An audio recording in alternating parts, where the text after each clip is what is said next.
गुरुग्राम की हर खबर अपने मोबाइल पर पाने के लिए सब्सक्राइब कीजिए गुरुग्राम न्यूज चैनल को। लेटेस्ट अपडेट्स पाने के लिए बेल आइकन जरूर दबाएं।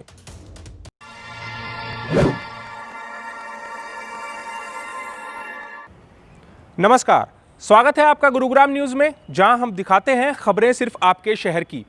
आज सुबह तड़के तकरीबन 3 बजे गुरुग्राम पुलिस की क्राइम ब्रांच और 2 बदमाशों के बीच मुठभेड़ हो गई।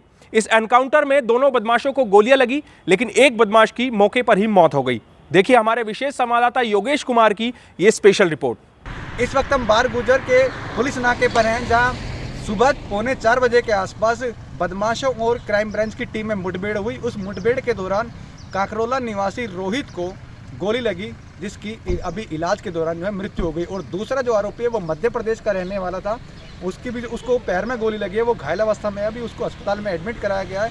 ये वो जगह है जहाँ पर ये एनकाउंटर किया गया था। बार गुजर गांव के पास ये नाका है, पुलिस नाका, जहाँ पर सेक्टर 17 की क्राइम ब्रांच की टीम अपराधियों का पीछा करते हुए आ रही थी, जिस दौरान यहाँ पर मुठभेड़ हुई और यहाँ पर आपस में फायरिंग चली। बदमाशों ने भी कुछ राउंड फायर किए और क्राइम ब्रांच की टीम ने भी कुछ राउंड फायर किए।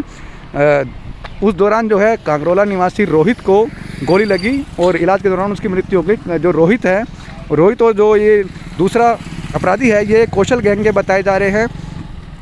क्राइम ब्रांच की टीम को जो सूचना मिली थी, उस दौरान जब इनका पीछा किया जा रहा था तो बार गुजर के आगे से आने वाली सड़क पर एक नाका पड़ता है। बार गुजर पुलिस चौकी यहाँ पर लगती है और उस दौरान यहाँ पर आपस में मुठभेड़ हुई।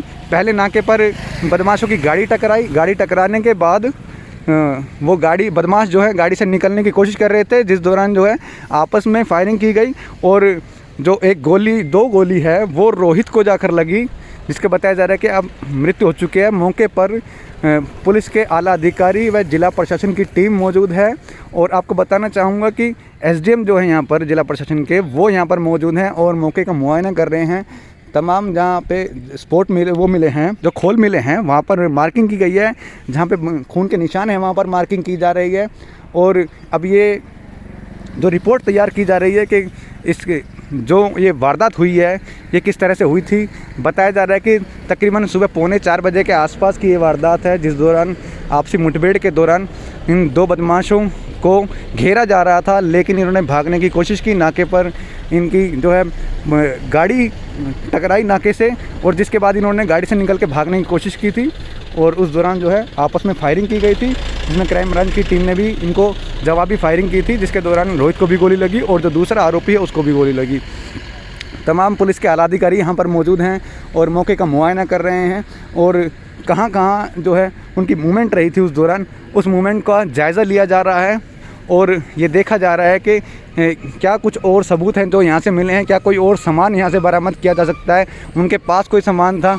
और अभी बताते हैं कि जो मध्य प्रदेश का रहने वाला जो आरोपी है वो अभी अस्पताल में उसको एडमिट कराया गया है। क्राइम ब्रांच की टीम यहाँ पर मौजूद है और तमाम जो चीज़ें यहाँ से जुटाने की कोशिश की जा रही हैं, जो इस एनकाउंटर के दौरान पुलिस की जांच के लिए ज़रूरी है। और आपकी जानकारी के लिए बता दूं, ये दोनों ही आरोपी जो हैं कौशल गैंग के गुर्गे बताए जा रहे हैं। कौशल गैंग काफ़ी सालों से जो है दिल्ली एनसीआर में एक्टिव है। और आपको बता दूं कि जो कौशल है उसको दुबई से आज से 2 साल पहले अरेस्ट किया गया था। अपराध की दुनिया में अच्छा खासा नाम कमाया हुआ था। उसके तमाम गुर्गे इस तरह की आपराधिक वारदात को अंजाम देते आ रहे थे। सेक्टर 17 सीआईए की टीम जो है वो लगातार उन पर नज़र बनाए रखे हुए थी। जब उनको सूचना मिली कि इनकी किसी तरह से मूवमेंट हो रही है, सेक्टर 17 की सीआईए की टीम इनको घेराबंदी करते हुए इनके पीछा कर रही थी। जब पीछा करने के दौरान बार गुजर गाँव के पास एक पुलिस नाका लगता है, तो वहाँ जो है अपराधियों की गाड़ी नाके से टकराई और उसके बाद जब गाड़ी रोकी गई तो आपसी जवाबी फायरिंग में क्राइम ब्रांच की टीम ने उनके ऊपर फायर किया, जिस दौरान जो है एक अपराधी को 2 गोली लगी और एक को 1 गोली लगी, एक पैर में गोली लगी थी जो अभी घायल अवस्था में। और जो काकरोला निवासी रोहित है उसकी जो है मृत्यु हो चुकी है। एनकाउंटर में मारे गए रोहित उर्फ लंबू गुरुग्राम के काकरोला का रहने वाला था और इस पर 5 से ज़्यादा आपराधिक मुकदमे दर्ज थे। गुरुग्राम पुलिस की माने तो रोहित के ऊपर फरीदाबाद पुलिस और गुरुग्राम पुलिस ने 25-25 हज़ार रुपये का इनाम भी घोषित किया हुआ था। रोहित पर आरोप है कि इसने फरीदाबाद में कांग्रेसी नेता के हत्याकांड में भी हाथ इसका रहा है। तो वहीं दूसरे आरोपी सतेंद्र पाठक पर आरोप है कि एमपी में उसका एक आपराधिक रिकॉर्ड रहा है और गुरुग्राम में वो एक गैंगस्टर के साथ मिलकर यहां पर आपराधिक घटनाओं को अंजाम दे रहा था। सतेंद्र पर यह भी आरोप है कि एमपी में वो हरियाणा के बदमाशों की फरारी कटवाता था। पुलिस को इन दोनों बदमाशों के पास से 2 पिस्टल, एक लूटी हुई गाड़ी जो कि स्विफ्ट कार है, जो कि 5 महीने पहले गुरुग्राम के इलाके से लूटी गई थी और आज भी ये गुरुग्राम में एक आपराधिक घटना को अंजाम देने के लिए आ रहे थे। आज हमारी क्राइम टीम सेक्टर 17 की यूनिट को एक सूचना मिली थी कि कई मामलों में वांछित एक अपराधी जो लूटपाट करने में आदी है और हत्या, लूट, मर्डर, डकैती इस तरह के उनमें वांछित है, वो ताउडू रोड से और यहाँ पे गुड़गांव में आके कोई वारदात करने के फिराक में है। अगर नाकाबंदी की जाए तो उसको पकड़ा जा सकता है, जिस पे हमारी क्राइम यूनिट ने वहाँ पे नाकाबंदी की और ड्यूरिंग नाकाबंदी वहाँ पे एक स्विफ्ट कार आई जिसको पहली पार्टी ने रोकने का प्रयास किया तो उन्होंने उनके ऊपर गाड़ी चढ़ा के आगे भागने की कोशिश की। दूसरी पार्टी ने रोका तो उनको टक्कर मारी और उनकी पत्थर में वहाँ गाड़ी अटक गई और उन्होंने उतर के पुलिस पार्टी पे फायर किया। पुलिस पार्टी ने भी जवाबी फायर किया उनके पैरों की तरफ। उनको जो गाड़ी में सवार 2 युवक थे उनके पैरों में गोलियां लग गई एक्सचेंज ऑफ फायर में और उनको हॉस्पिटल में एडमिट कराया। और वहाँ पे ड्यूरिंग ट्रीटमेंट एक लड़का जो उनमें शामिल था, रोहित उर्फ लंबू, जो काकरोला गांव का रहने वाला है और जो 25,000 का इनामी फरीदाबाद पुलिस से है और 25,000 का इनामी गुड़गांव पुलिस से है, उसकी ड्यूरिंग ट्रीटमेंट उसकी मृत्यु होगी, जिसके संबंध में हमने केस रजिस्टर करके और इन्वेस्टिगेशन की जा रही है। इसके खिलाफ पहले से गुड़गांव में 5 मुकदमे दर्ज हैं, हत्या के और लूटपाट के और हत्या के प्रयास के और डकैती के। इस तरह के संगीन अपराधों में ये वांछित था और हमने काफ़ी उसको ललकारा, कोशिश भी की, लेकिन जब ये लगा कि भी बगैर फायरिंग के ये काबू नहीं आएंगे, इन्होंने पुलिस पे फायर कर दिया तो पुलिस को भी फायरिंग करनी पड़ी और उसमें ये हादसा हुआ। दूसरा आरोपी की क्या पहचान है, उसकी क्या डिटेल है सर? इसका नाम सतेंद्र पाठक है, ये मध्य प्रदेश का रहने वाला है और ये भी इस गिरोह को जो एक बहुत पहले भारती के नाम से गिरोह था और अब वो एक दूसरे गैंगस्टर के साथ मिल गए हैं उस गिरोह के, क्योंकि भारती का पहले इनकाउंटर हो चुका है। तो उसके बाद ये मध्य प्रदेश में सारे यहाँ के बदमाशों को उस ग्रुप के वहाँ पे मध्य प्रदेश में संरक्षण देता था और सबकी फरारी वहाँ कटवाता था।